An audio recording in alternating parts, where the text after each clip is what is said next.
a normal lesbian, and I absolutely hate when I get lumped in with queer activists. Being gay and queer is not the same, okay?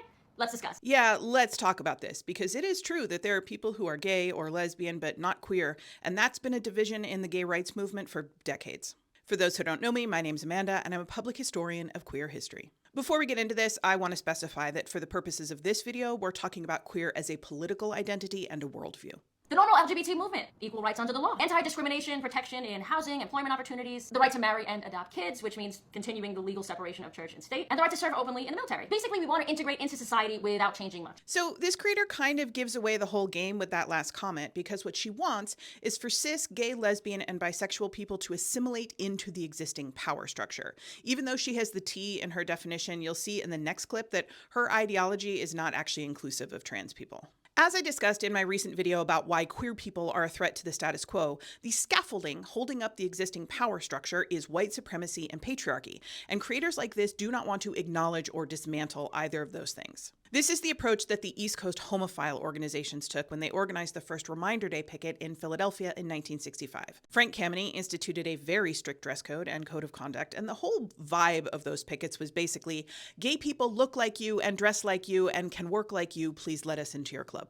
This is also what happened pretty quickly after Stonewall, when the portion of the gay rights movement that wanted to assimilate into the dominant culture pushed out trans women, especially black trans women and trans women of the global majority, butch lesbians, anyone who they knew reduced their chances of being able to assimilate. The thing that none of them ever seem to understand is that they cannot be included in the system, not really, because they are not heterosexual. Some of them will be included for a while, and some of them, like Peter Thiel and our current Secretary of the Treasury, Scott Bessent, will even feel like they're helping to control the system, but it will always turn on them. Always. There are countless examples of this throughout queer history. The queer movement, gender identity, gender fluidity, and overall deconstruction of gender norms, erasing biological sex, pro-self-ID policies, the preaching of queer theory, which is rooted in Marxism, a very strong emphasis on intersectionality. This is reductive and fundamentally misunderstands not only the queer liberation movement, but also queer theory, Marxism, and intersectionality, so 0 stars all around. But this creator is correct that you cannot be politically queer if your goal is to assimilate, because the goals of queer liberation are self-determination, mutual respect, and justice for all people, and the end of systemic oppression.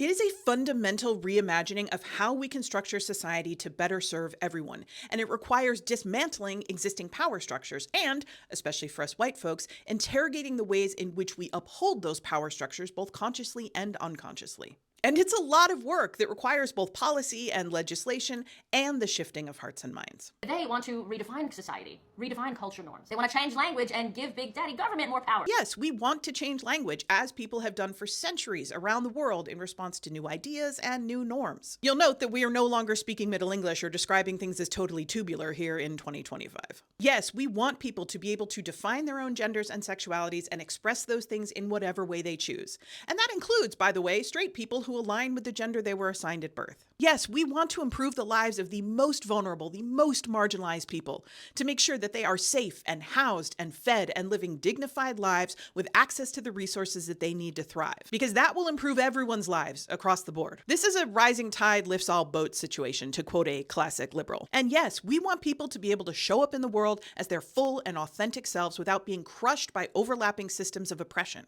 because we know that none of us are free until all of us are free. But no, we are not interested in having the government be more involved in our lives. We would in fact like the government to take several steps back and stop legislating things like which bathroom people can use, which reproductive health care they can access, which books children read, and which gender markers go on our passports. Conservatives keep saying that they're for small government, but I wish y'all would just say that you don't want the government to help people, because you keep trying to pass a billion laws that keep the government in our back pocket at all times. It's bizarre. We're not the same. No, we certainly are not. But at the end of the day, the keepers of the system that you are so desperately trying to uphold see us as the same. Trying to separate yourself from the people that you view as radical queers will keep you safe for a while, but not forever. You cannot ever be fully integrated into a system that derives its power from heteronormativity, so why wouldn't you want to help build a better system? That's it for today.